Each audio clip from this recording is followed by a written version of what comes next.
a los amigos que están en este lugar. Que el Señor Jesús los bendiga, a mi pastor, a su familia. Los saludamos de una manera especial en el nombre de Jesús. Bueno, en esta hora, ya para continuar con la predicación, vamos a abrir la palabra del Señor en el libro de Eclesiastés, o el libro del predicador, como lo llaman algunos.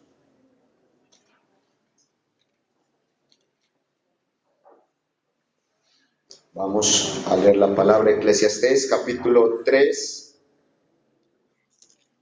después de Proverbios, antes de Cantar de los Cantares. Eclesiastés, capítulo 3.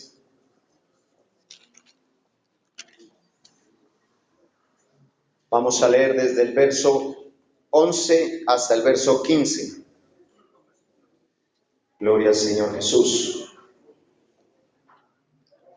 Eclesiastés, capítulo 3. ¿Todos lo tienen?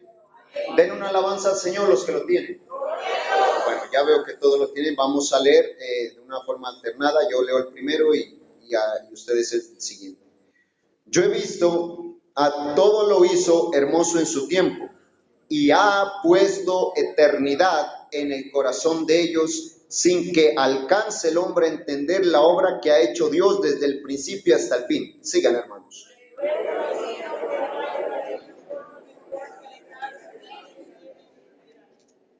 Y también que es don de Dios que todo hombre coma y beba y goce el bien de toda su labor.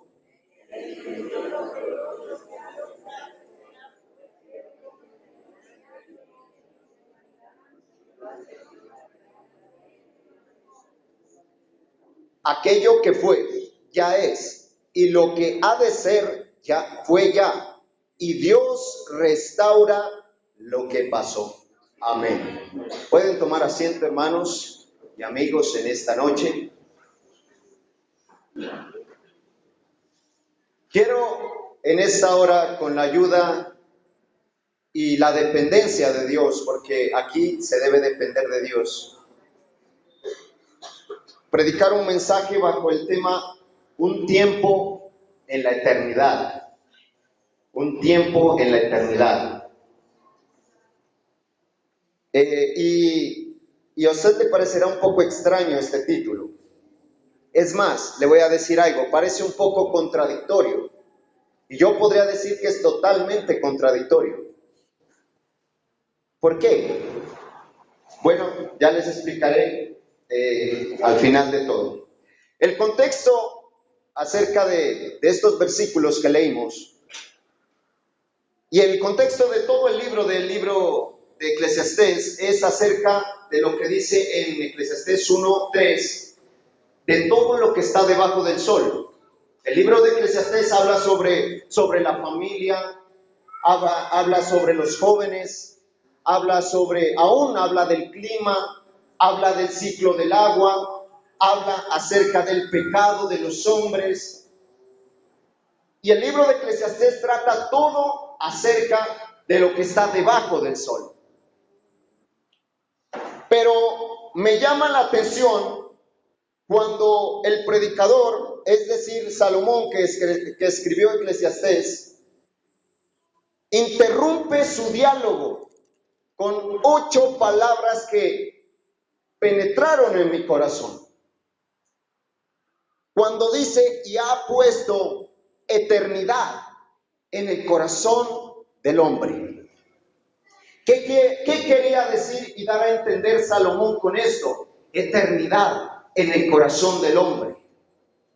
Sabemos que el hombre natural, no el espiritual, porque yo creo que aquí todos somos espirituales. Amén. ¿Quiénes son los hijos de Dios aquí? Amén. Es decir, que somos espirituales. Pero el hombre natural, por su misma naturaleza, él siempre tiene su mirada en lo terrenal. Siempre tiene su mirada en las cosas de abajo, en las de la tierra, en el otro hombre. O hemos escuchado muchos casos de personas que a veces hasta se van de la iglesia, que dicen, mira, es que yo miré a tal persona haciendo esto, porque tiene su mirada en lo terrenal. tienen su mirada aquí y ellos no pueden salir del trasfondo terrenal. Por eso Salomón interrumpe su diálogo y dice que Dios ha puesto eternidad en el corazón del hombre. Es decir, que en cada hombre de este planeta existe un sentir que le dice hay algo más allá de la muerte. Hay algo que trasciende más allá del tiempo, de la existencia, de lo natural. Hay algo más allá. Por eso yo no creo que en este mundo haya ateos. No lo creo. La Biblia dice que son necios, no ateos. Dice el necio, no hay Dios. ¿Por qué? Porque todo hombre tiene incrustado eso en su corazón. El corazón es la voluntad, en los sentimientos, el intelecto, la inteligencia. Y el corazón en su corazón tiene eternidad puesta por el mismo Dios Altísimo. Dios lo creó con eso.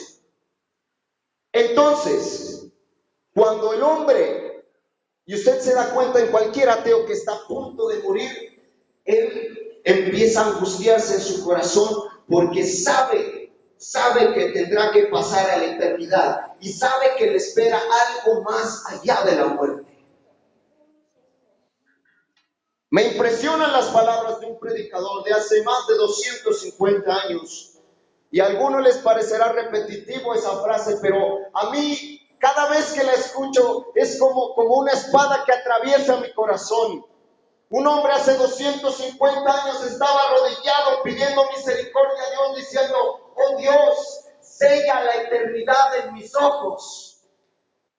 Séllala en mis ojos.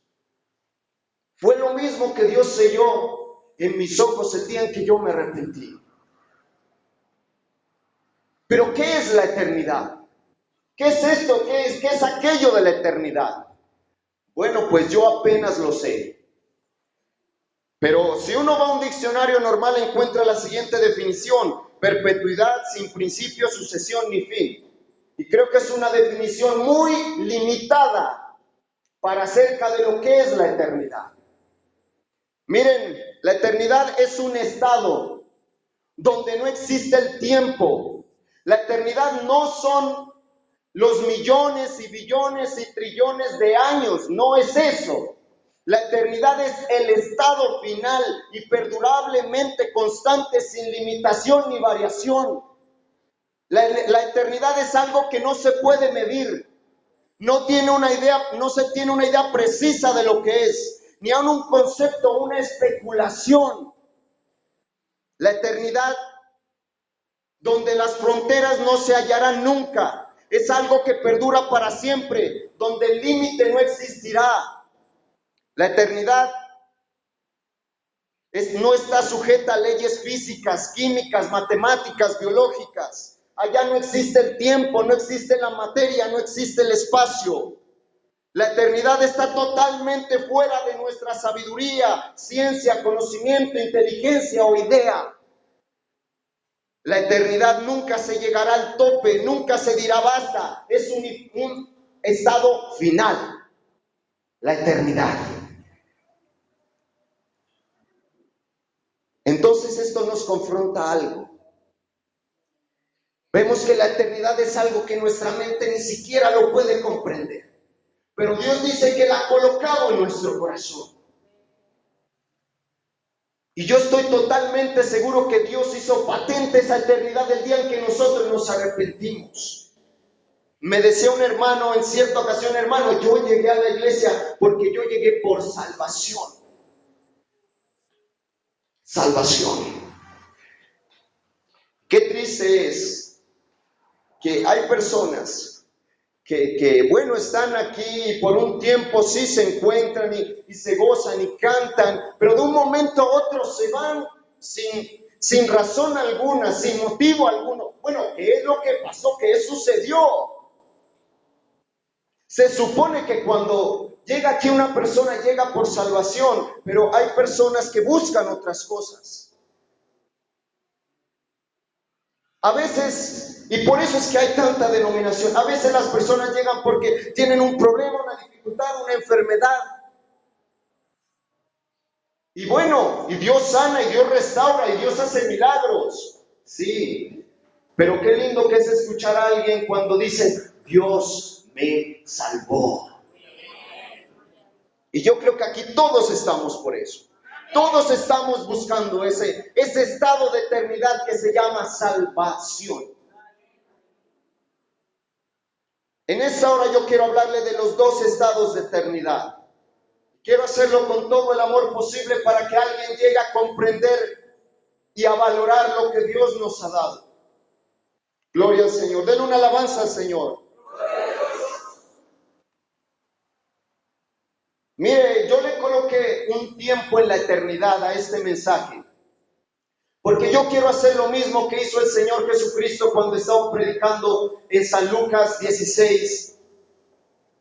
Y cuando Él habló con las personas que estaban a su alrededor, llevarlos al menos por un tiempo corto, por este tiempo que vamos a estar aquí sentados, llevarnos a un paseo por la eternidad, un tiempo en la eternidad.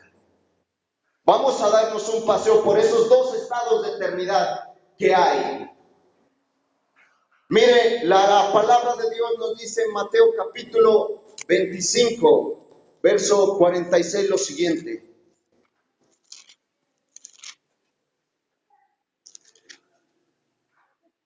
Dice la palabra del Señor, e irán estos al castigo eterno y los justos a la vida eterna. Ahí están plasmados los dos estados de eternidad. Porque dice la palabra, castigo eterno y vida eterna. Ahí no dice limbo ni ¿cuál es la? Purgatorio. Dice castigo eterno o vida eterna. El Señor es muy claro. San Marcos 16 dice, el que creyere y fuere bautizado, mas el que no creyere, son dos estados de eternidad. Dios no plantea otro. Para Dios es el uno o el otro. Mire, y San Lucas capítulo 16 nos habla de un hombre.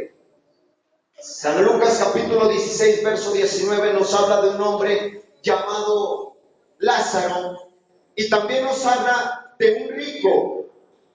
Algunos deducen que el nombre del rico era Epulón, pero no podemos decir que es ese nombre porque en la Biblia no está plasmado, pero algunos deducen que su nombre era Epulón. Resulta que el hombre rico tuvo muchos bienes. El hombre rico, dice la palabra del Señor, que se vestía de púrpura, andaba con esplendidez, hacía banquetes, se deleitaba mucho con sus amigos, invitaba a sus amigos, invitaba a su familia, era muy generoso con los demás, con su familia, los invitaba, comían alegremente. Bueno, cualquiera podría decir, qué buen hombre, qué excelencia, qué ética de ese hombre, qué moral de ese hombre. Y todos lo podrían calificar como un hombre, pues bueno. Pero dice la palabra del Señor que un día cualquiera, un día en que uno menos lo espera, dice la palabra del Señor en Job que la muerte es el rey de los espantos. Y uno cuando escucha de una muerte, lo primero que hace es asustarse, decir, bueno, ¿qué pasó? ¿Qué sucedió? Si estaba lleno de vida. Resulta que un día se disponían todas las personas para hacer nuevamente el banquete. Aún lo hacían el banquete en el día de reposo. Es decir, que este hombre rico ni siquiera tenía temor de Dios. Pero un día llegaron los amigos y sus familiares nuevamente al banquete diario y resulta que ese día el rico había muerto. La cena ya no se convirtió en una fiesta, sino en un velorio. Y el gran banquete lo cambiaron por tinto y café y agua aromática, y lo que suelen dar en un velorio. Y bueno, y muchos pensarían, como Salomón decía, no, es que la palabra del Señor dice Eclesiastés 9:5, que los muertos nada saben, nada sienten, no tienen más paga. Y algunos catalogarían de esta manera: qué buen hombre, era joven, lleno de vida, qué injusto que todavía, que este hombre se haya ido, todavía no era su hora. Otros dirían: que descanse en la paz del Señor. ¿O acaso usted no ha escuchado eso? Uno le duele el alma, le duele el corazón cuando escucha esas cosas. A no ser de que sea un cristiano, hermano, uno le duele en el alma. Y personas en ese velorio tal vez dirían así: que descanse en la paz de Dios. Qué hombre tan generoso, tan bueno que era. Pero la realidad de aquel hombre rico era totalmente diferente a lo que sus amigos y familiares pensaban. Mire, yo pienso algo. Ninguna persona que pisa este globo terráqueo, ninguna persona piensa que se va a ir al infierno. Ninguno dice: no, yo me voy a condenar. No, pero la realidad es distinta. Miren, la Biblia dice que inmediatamente el hombre murió, lo que hizo fue cerrar sus ojos en su último suspiro.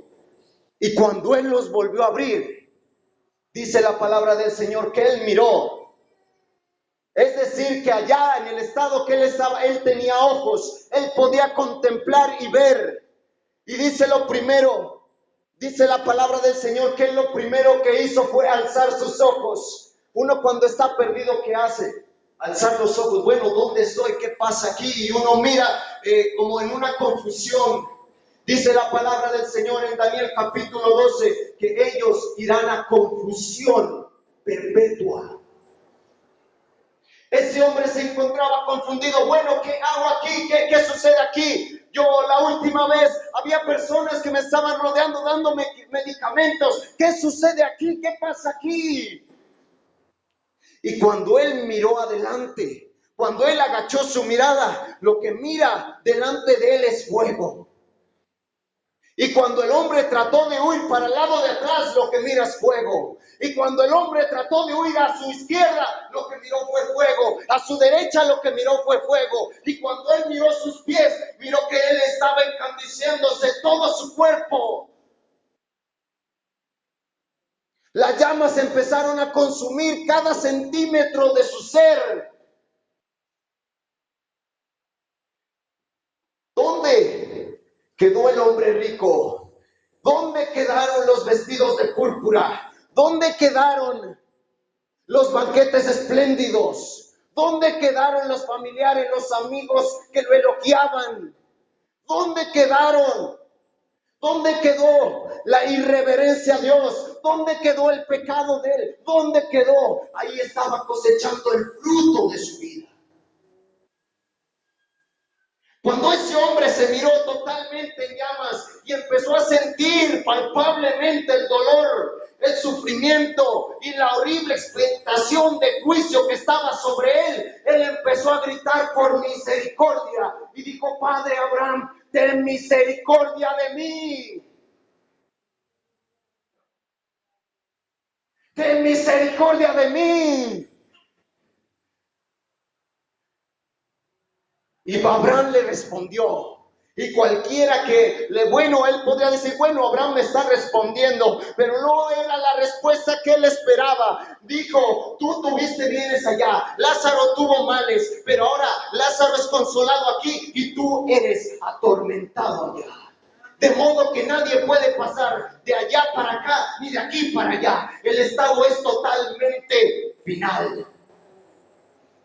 Y cuando él empezó a correr, tal vez allá en el infierno, él empezó a correr a un lado, empezó a correr buscando una puerta de escapatoria, miraba a un lado a otro, buscando una salida, pero lo único que hallaba era llamas de fuego y oscuridad que lo rodeaban.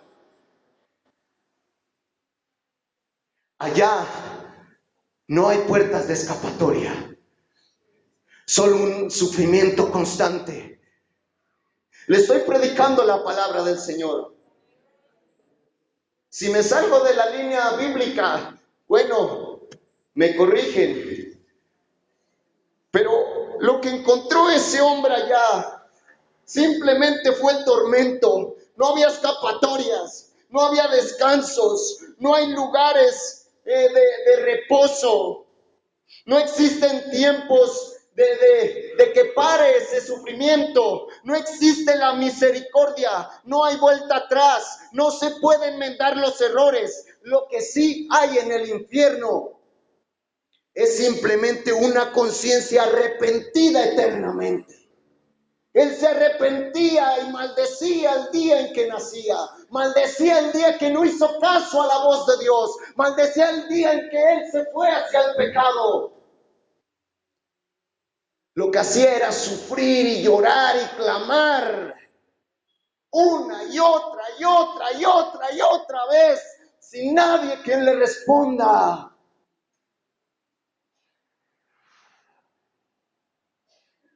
Y cuando me ponía a pensar en estas cosas, oía una voz no palpable, sino me la imaginaba. Había una voz que retumbaba en mi mente y era la voz de ese rico, gritando desesperadamente. ¿Hace cuánto contó el Señor Jesucristo esa historia? Hace más de 2000 años. Hermanos, y todo ese tiempo hasta el día de hoy ese hombre rico sigue queriendo salir de ese lugar y no puede.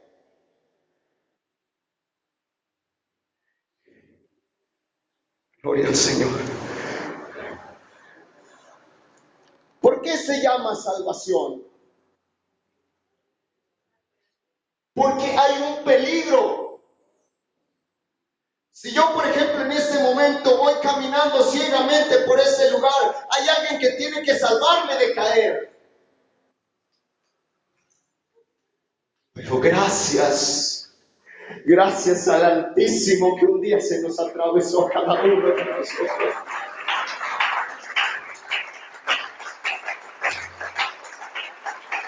Aleluya.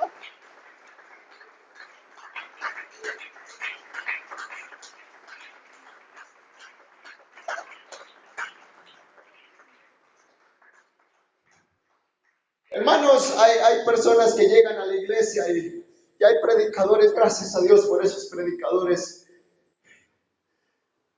y predican del amor de Dios y la gente se salva y es algo hermoso. Recuerdo el 16 de diciembre del 2010, estaba solo en mi cuarto, no había un predicador ese día. Y ese día Dios selló la eternidad en mis ojos. Recuerdo que ese día yo estaba ahí y Dios me confrontó y me dijo, mira, si usted no se arrepiente o se va al infierno, pero si usted cree a mi palabra, me sigue y me sirve hasta el final, usted se irá conmigo a los cielos. Dios me hizo entender eso desde el principio, por eso en mí, tal vez en mi caso, no hay ni siquiera la remota idea de irme o apartarme de las manos de Cristo. Hermano, lejos de Cristo solo nos espera destrucción. Pero no vengo aquí a asustarlo, hermano.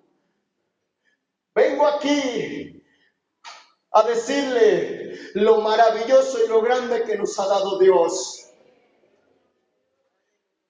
Y desde el día de hoy, que empecemos a valorar ese regalo tan inmenso, tan grande, tan glorioso que Dios nos ha dado. Hermanos, el infierno no está preparado para el hombre, no es hecho para el hombre. Aunque el hombre mismo busca su propia perdición, pero el infierno no está hecho para el hombre. Dice la Biblia que Dios hizo el infierno para el diablo y sus ángeles.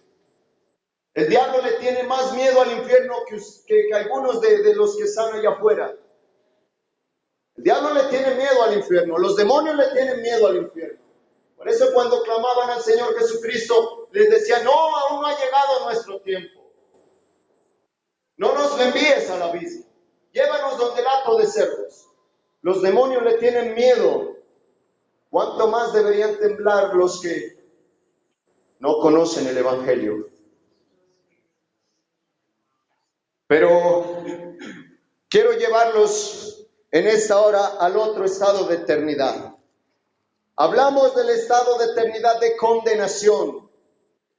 Una condena viene precedido de un juicio donde Dios dice, ¿ha pecado? ¿Lo encuentro con pecado o no ha pecado? Y cuando Dios dicta su sentencia, entonces una persona es, si se halla culpable, ¿qué es? Condenada. Ese es el estado eterno de condenación. Pero quiero ir a la contraparte y a lo que nosotros estamos esperando y por lo que nosotros estamos luchando y por lo que nosotros nos esforzamos cada día. Vamos a leer la palabra del Señor, segunda de Corintios, capítulo 12.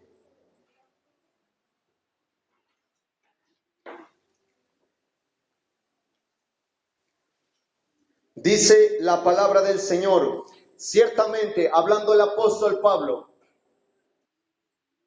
ciertamente no me conviene gloriarme, pero vendré a las visiones y a las revelaciones del Señor. Conozco a un hombre en Cristo que hace 14 años, si en el cuerpo no lo sé, si fuera del cuerpo no lo sé, Dios lo sabe, fue arrebatado hasta el tercer cielo. Y conozco a tal hombre, si en el cuerpo o fuera del cuerpo, no lo sé, Dios lo sabe, que fue arrebatado al paraíso, donde oyó palabras inefables que no les dado al hombre expresar. Pablo, como ser humano, uno pensaría, bueno, hemos tenido experiencias con Dios, hemos sentido la presencia del Espíritu Santo, pero Pablo fue un escalón más allá. Dios le concedió a Pablo una revelación tan especial y tan gloriosa. Dice la palabra del Señor que un día, hacía 14 años de esa experiencia, pero él la vuelve a contar. Un día, él normalmente tal vez estaba orando, dice que él fue arrebatado al tercer cielo. Y miren que la palabra arrebatado aquí se usa también en Primera de Tesalonicenses 4:17. Acerca del arrebatamiento de la iglesia. Y dice la palabra del Señor que Pablo fue arrebatado hasta el tercer cielo, arrebatado hasta el paraíso. Y dice él que él no sabe si fue en el cuerpo, no lo sé. Si fue en el espíritu, no lo sé. ¿Por qué Pablo no lo sabía? Él había estado en su cuerpo, normalmente como humano, como natural. Antes de ser cristiano, él había estado en su cuerpo y en su carne toda su vida. De cuando fue cristiano en adelante, él estuvo en el Espíritu, vivió en el Espíritu. ¿Sí me están entendiendo? O sea, antes de ser cristiano, él vivió en el cuerpo. Después, él vivió en el Espíritu, en Cristo. Pero dice que esa experiencia que vivió, no sabe en la que lo vivió. Y la respuesta es que simplemente Pablo estaba en el cuerpo glorificado en ese momento. Era algo totalmente fuera de lo común. Pablo nunca había tenido esa experiencia. Como humano se sentía indigno de aquella experiencia. Por eso él dice, conozco un hombre. Conozco un hombre. Dice que fue traspuesto para contemplar el tercer cielo, el paraíso. Y dice la palabra del Señor. Hermanos, del infierno encontramos muchísimas descripciones, pero si nos vamos al cielo encontramos las descripciones son tan limitadas, tan pequeñas, son como flashes que nos da la palabra del Señor acerca de lo que es el cielo. Dice la palabra que cuando Pablo fue traspuesto, dice que oyó palabras inefables que no les dado al hombre expresar. Imagínense que Pablo oyó. Él ni siquiera describe lo que vio, él simplemente describe lo que oyó. Y lo que oyó era algo tan sagrado, algo inefable. Hermano, inefable es algo que no se puede describir con palabras, algo que no pudo decirlo porque era tan sagrado, tan santo, tan sublime, que no podía describir lo que había solamente oído. No me imagino, ni siquiera me cabe en la mente. Quisiera irme un poquito más allá y describirle lo que hay en el cielo. Pero Pablo dice que solo lo que oyó era tan sagrado que no lo podía describir. Alguien podría sumar todos los idiomas, el español, el inglés, el griego, el alemán, el hebreo, podría sumar todos los idiomas de toda la humanidad, de todas las eras, podría unir todas las palabras y Pablo aún ni así hallaría palabras para describir lo que vio allá. Era algo totalmente hermoso. Las cosas que oyó son sumamente gloriosas. Ni decir de las cosas que él miró. El cielo es un infinito descubrimiento de las glorias de Dios.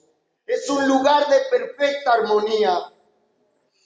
Podríamos tomar de este mundo las mejores construcciones, los mejores edificios, los mejores paraísos, los paraísos más hermosos de la tierra, las más sofisticadas y hermosas cosas que hay hoy en día, las más espléndidas comidas, las mejores comodidades existentes y las millones de cosas más que hay aquí.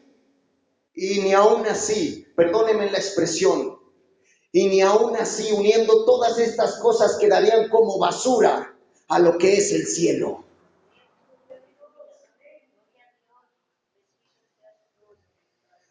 Es una morada incorruptible. Es un edificio hecho por Dios, donde la justicia y la paz reinarán en perfecta plenitud. Es la habitación de millares de ángeles, serafines, querubines, que entonan cánticos hermosos y gloriosos al Altísimo. Allá no habrá sol, allá estará el sol de justicia, la luz excelsa de Dios que brilla con todo su esplendor, donde el pecado no existirá más, ni dañará a nadie. Ni siquiera caberá un mal pensamiento, ni una mala intención. Aguas de vida correrán para los redimidos. Ya no habrá llanto, ya no habrá mar, ya no habrá tristeza, ya no habrá dolor, ya no habrá maldición, ya no habrá muerte. Es un infinito descubrimiento del conocimiento y la sabiduría de Dios. Hermanos, si aquí en la tierra las misericordias de Dios son nuevas cada mañana, allá arriba son cada segundo. Las lágrimas de los redimidos serán enjugadas por la misma mano de Dios. Los corazones serán consolados por el mismo Creador de los cielos y la tierra. Tendremos ya nuestros vestidos. Serán vestidos incorruptibles de justicia. Vestidos resplandecientes como el sol. Seremos iluminados eternamente por el Señor. Seremos rodeados de gloria divina. Hermanos, yo en cierta ocasión decía, ¿qué es lo peor que sucede en el infierno? ¿Qué es lo peor que acontece en el infierno? Lo peor que acontece en el infierno es que allí no está Dios. Allí no está Dios. Por eso es que no hay misericordia, no hay gracia, no hay amor, no hay nada. Pero lo más glorioso que hay allá en la patria celestial es que está la mismísima presencia del Señor Jesucristo, nuestro Dios y Salvador. Allá está sentado en su trono. millares y millares y millares. Donde miremos, veremos ángeles cantando y entonando. Hay dos palabras en la Biblia que se usan en los cielos para alabar a Dios. Una es aleluya y otra es santo, aleluya y santo, aleluya y santo. Es lo único que escucharemos allá. Aleluya, santo, santo, santo es el Señor Dios Todopoderoso. ¿Quién fue? ¿Quién es? ¿Y quién vendrá? El Rey de los siglos, al inmortal, al soberano, al único Dios. Aleluya. Adoraremos sin cesar junto a coros celestiales. Allí en los cielos la mismísima presencia total e infinita del Dios Altísimo, resplandeciendo con toda su santidad todo el cielo.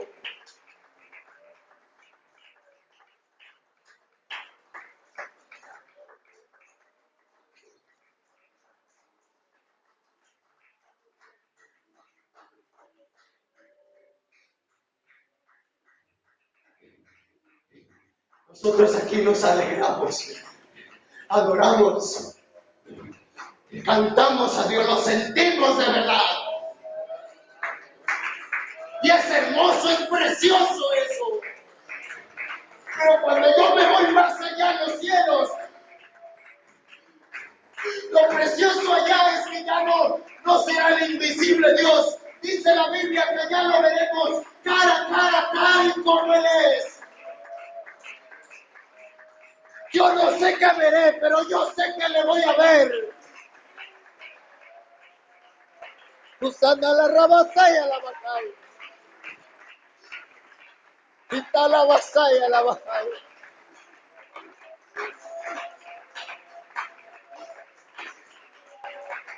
Por eso Pablo no lo podía expresar. Por eso Pablo no hallaba las palabras para decirlo.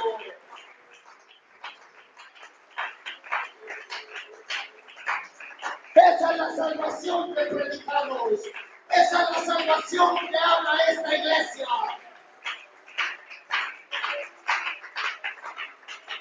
Póngase en pie, hermano, vamos a adorarle. Por en medio nos queda poquitico para adorarle aquí.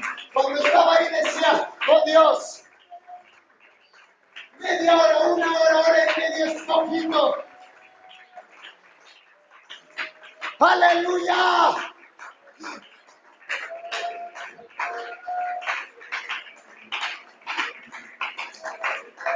¡Alabado sea mi Dios! ¡Alabado sea mi Dios!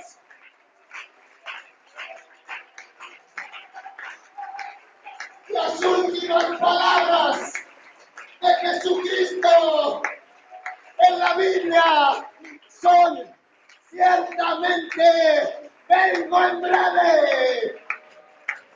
Esas promesas nos esperan porque un poquito, hermano, hermana, las tribulaciones, las pruebas, las luchas no se comparan a la gloria venidera. No se comparan, no se comparan. La vasalla, la bacay.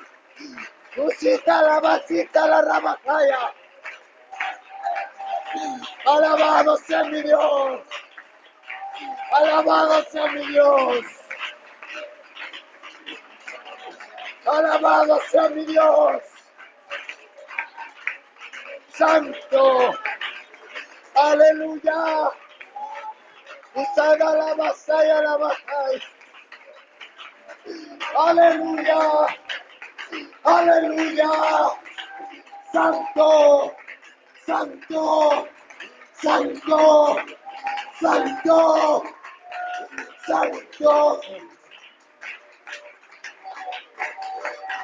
Santo. Aleluya.